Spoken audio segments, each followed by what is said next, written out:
আমার প্রিয় ছাত্রছাত্রী, তোমাদের যাদের আগামী মার্চ থেকে সেমিস্টার 3 এক্সাম শুরু হচ্ছে, বেঙ্গলি অনার্স যাদের আছে তাদের আজকে DS33 এবং যাদের মাইনরে আছে তাদের MN3 পেপারে বাংলা প্রবন্ধ সাহিত্যে বুদ্ধদেব বসুর অবদান এই সম্পর্কে একটা নোটস দিচ্ছি। আর এর মধ্যে তোমাদের সেক পেপারের কিছু নোট আমি দিয়ে দেবো, যেমন ধরো ওই ক্ষুদিত পাষাণের ওপর রবীন্দ্রনাথের সঙ্গে তপন সিনহার কতটা ফারাক, তারপর বাড়ি থেকে পালিয়ে এবং পথের পাঁচালী, এই তিনটে করলেই তোমরা কমন পেয়ে যাবে। খুব শিগগিরই আমি বড় ভিডিও নিয়ে আসছি। আর আমাদের চ্যানেলটিকে একটা লাইক দিয়ে চ্যানেলটা সাবস্ক্রাইব করে রেখো, ভিডিওটা একটা লাইক দিও। তো কথা না বাড়িয়ে আমি দেখাচ্ছি। দেখো বুদ্ধদেব বসুর অবদানগুলো। উনি কুমিল্লায় জন্মগ্রহণ করেছিলেন। প্রথম 15 বছরে উনি যেটা প্রথম আর কি পথ চলা শুরু করেছিলেন মর্মবাণী কাব্যগ্রন্থ দিয়ে। তখন উনি ছাত্র এবং অজিত দত্তের সহযোগিতা নিয়েছিলেন। তোমরা নোটটা দেখে নিতে পারো, স্ক্রল করে করে লিখেও নিতে পারো।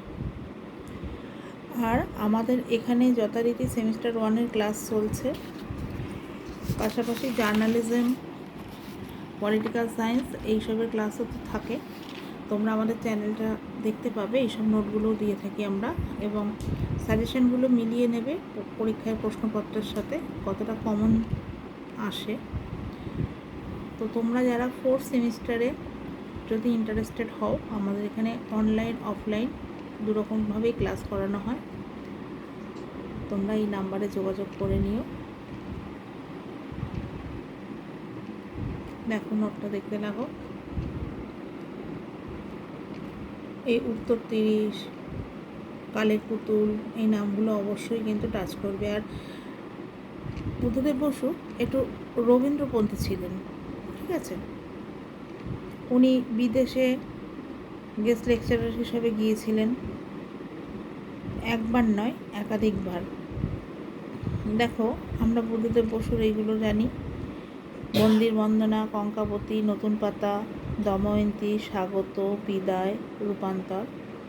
আমাদের এখানে এরকমভাবেই নোট করা হয়, নোট তোমাদের স্টাডি মেটেরিয়ালস।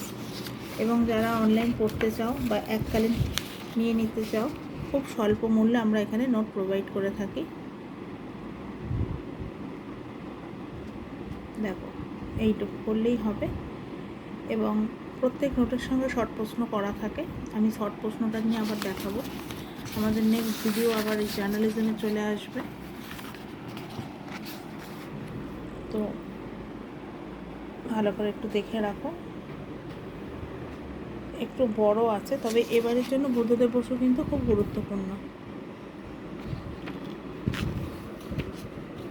তোমরা নিশ্চয়ই কোথাও কোচিং নাও, তারা তো জানোই, তোমাদের স্যার ম্যামরা যারা গাইড করছেন।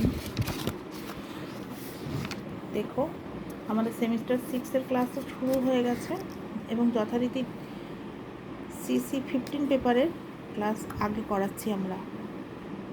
বাজারে কিন্তু সেরকম চলতি বই নেই, কিন্তু আমাদের এখানে অনেকটাই এগিয়ে গেছে। মডিউল 1 তো প্রায় কমপ্লিট। গতকালই সনেটের উপর একটা নোট দিয়েছিলাম।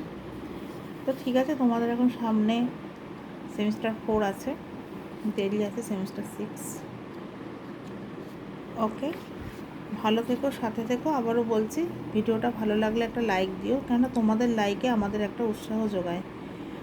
আর চ্যানেলটিকে সাবস্ক্রাইব করে রেখো এরকম আপডেট ভিডিও পাওয়ার জন্য।